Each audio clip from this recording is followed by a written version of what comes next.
Hello, good morning students. How are you? We are all fine. आप सब तो खुश हो रहे होंगे, है ना? स्कूल बंद हो गई, फिर से ऑनलाइन स्टार्ट हुआ, लेकिन आपको तो ऑनलाइन पढ़ना नहीं है कि पढ़ोगे? पढ़ना, क्योंकि अभी पता चला ना एग्ज़ाम के टाइम कितना हार्ड होता है। इसलिए ये फिर से सारे वीडियोस देखना सेकंड सेमेस्टर के, और फिर रीड करना टेक्स्ट बुक, और आज से न्यूज़ स्टार्ट कर देना।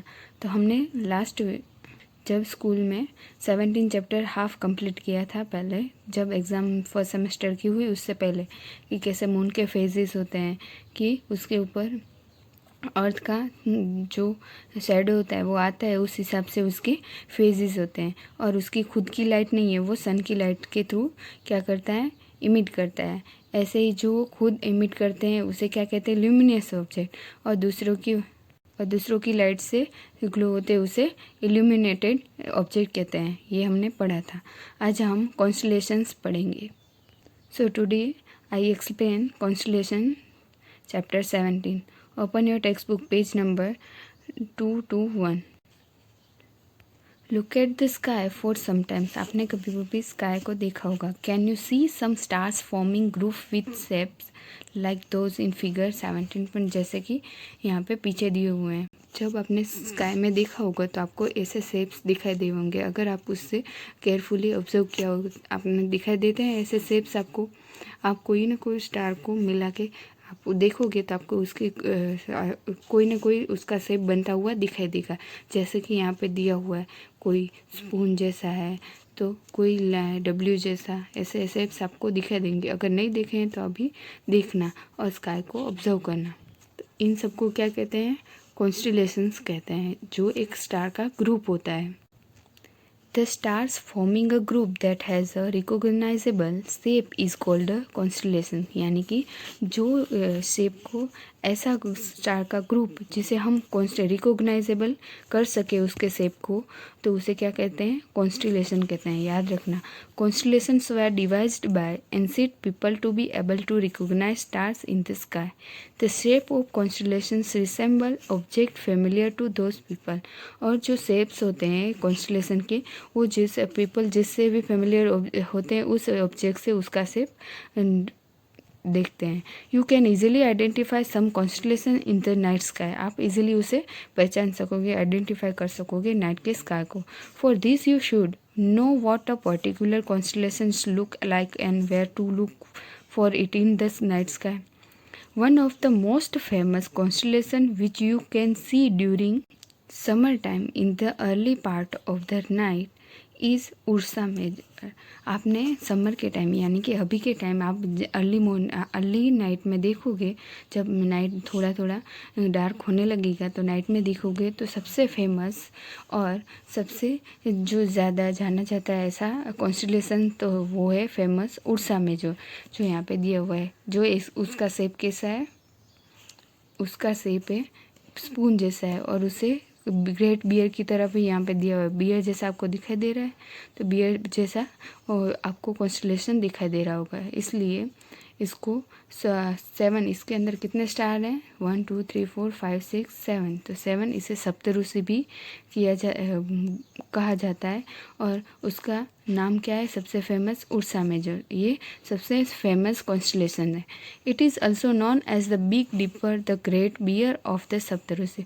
और इसे कितने नामों से जाना जाता है, जैसे कि big dipper, great bear and Saptarishi. There are 7 prominent star in this constellation. इसके अंदर 7 स्टार्स होते हैं। It appear like a big ladder और अ क्वेश्चन मार्क, और ये एक क्वेश्चन मार्क की तरह भी दिखाई देता है। आप इसे देखोगे तो इस तरह से आप देखोगे तो आपको क्वेश्चन मार्क की तरह भी लगेगा। There are 3 star in the handle of the ladle and 4 it in bowl. आपको ऐसा दिखेगा कि 3 स्टार है वो हैंडल है, और 4 स्टार से बाउल बन रहा है, तो यानी कि एक स्पून बन रही है। In all ancient cultures, very interesting methodological stories have been associated with the various constellations.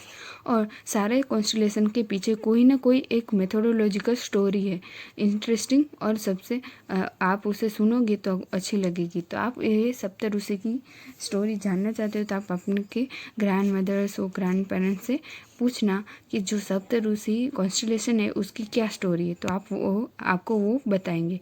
तो ये एक सबसे फेमस उर्सा मेजर यानी कि सप्तऋषि कॉन्स्टलेशन है, जिसका शेप एक स्पून जैसा है। आप देखोगे तो यहाँ पे स्पून जैसा दिखाई दे रहा है ना। और उसके बारे में थोड़ी बहुत जानकारी है कि Saptarishi has been associated with 7 well known ancient Indian sages और ऋषिज। और इसके जो 7 ऋषि है, जो हमारे इंडिया में 7 ऋषिज थे, उसके हिसाब से यहाँ पे 7 बोला जाता है कि 7 जो ऋषिज थे वो एक स्टार बन गए और उससे ये कॉन्स्टलेशन बनता है। As shown in the figure below, according to ancient methodological, the 7 sages who form the Saptarishi preserve the eternal knowledge of Vedas and explain it to people in every new age। आपको यहाँ पे उसके name भी दिए हुए हैं, जो सप्तऋषि है उसके नेम दिए हुए हैं, और उस हिसाब से यहाँ पे इसकी स्टोरी है, मेथोडोलॉजिकल स्टोरी है। जो आप वेदास के अंदर पढ़ोगे तो आपको इसकी स्टोरी कहीं ना कहीं पे मिल जाएगी, या तो आपके ग्रैंड पेरेंट्स को तो पता ही होगा। उसके बाद यहाँ पे आपको एक्टिविटीज़ दी हुई है, जो आपको स्काई को ऑब्जर्व करना है और उसके शेप्स देखने के है, आपको कितने कितने कॉन्स्टलेशंस दिखाई देते हैं। जैसे कि यहाँ पे आपको एक फिगर दी हुई है, उसके अंदर कितने सारे 4 कॉन्स्टलेशन दिए हुए हैं, जैसे कि ग्रेट बियर यानी कि उर्सा मेजर, ओरियन, कैसियोपिया, लियो मेजर, ऐसे आपको शेप्स दिए हुए हैं। और आप उसे ठीक से देखोगे तो आपको उसके अंदर कोई ना कोई शेप दिखाई देते हैं। जैसे कि यहाँ पे पूरा स्काई ऑब्जर्व करोगे तो आपको कोई ना कोई शेप वाले कॉन्स्टलेशन दिखाई देंगे, और आपको इसकी कोई ना कोई मेथोडोलॉजिकल स्टोरी है, वो आपके ग्रैंड पेरेंट्स से आप पूछ सकते हो। और यहाँ पे आपको एक एक्टिविटी दी हुई है जिसके अंदर उर्सा मेजर यानी कि जो ग्रेट बियर कॉन्स्टलेशन है वो क्या करता है, उसका जो लास्ट पॉइंट है यानी कि जो एक बाउल जैसा बनते हैं, उसके 2 स्टार और एक जो पोल स्टार है वो एक स्ट्रेट लाइन के अंदर ही होते हैं, और वो जैसे ही घूमता है यानी कि हमारी अर्थ है वो पूरी रोटेट होती है, रोटेशन करती है। तो ऐसा पोल स्टार और ये कॉन्स्टलेशन हमें ऐसा दिखाई देता है रोटेट होता हुआ, कि जैसे एक स्वास्तिक बनता है ऐसा आपको दिखा देगा। पोल स्टार और कॉन्स्टलेशन जो उर्सा मेजर कॉन्स्टलेशन है ये मिक्स होने अराउंड उसके आसपास पोल स्टार के आसपास घूमता है ऐसा आपको दिखा देगा। आपको ये ऑब्जर्व करना है हर रोज़, और उस हिसाब से आपको ऐसा शेप दिखा देगा। In fact all star appear to revolve around the pole star. सारे स्टार हैं वो पोल स्टार के आसपास घूमते हैं, क्योंकि पोल स्टार मैंने बताया था कि पोल स्टार जो हमारी अर्थ की एक स्ट्रेट जो एक्सिस है उसके सामने ही, इसलिए वो हमें रोटेट होता नहीं दिखाई देता है। सारे उसके अलावा जो भी स्टार है वो हमें रोटेट होते हुए दिखाई देते हैं। Not that the pole star is not visible from the southern hemisphere, यानी कि जो पोल स्टार है वो साउथर्न हेमिस्फीयर में नहीं दिखाई देता है, विजिबल ही नहीं होता है कभी भी नहीं, क्योंकि वो बीच में से हमारी अर्थ है वो थोड़ी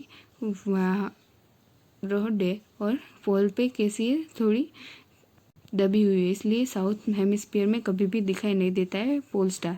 सम of the northern constellations like Ursa Major may also not be visible from some points in the southern hemisphere. और जैसे कि जो नॉर्थ के जो भी कॉन्स्टलेशंस होते हैं जैसे कि उर्सा मेजर है वो भी विजिबल नहीं होते हैं साउथर्न हेमिस्फीयर में।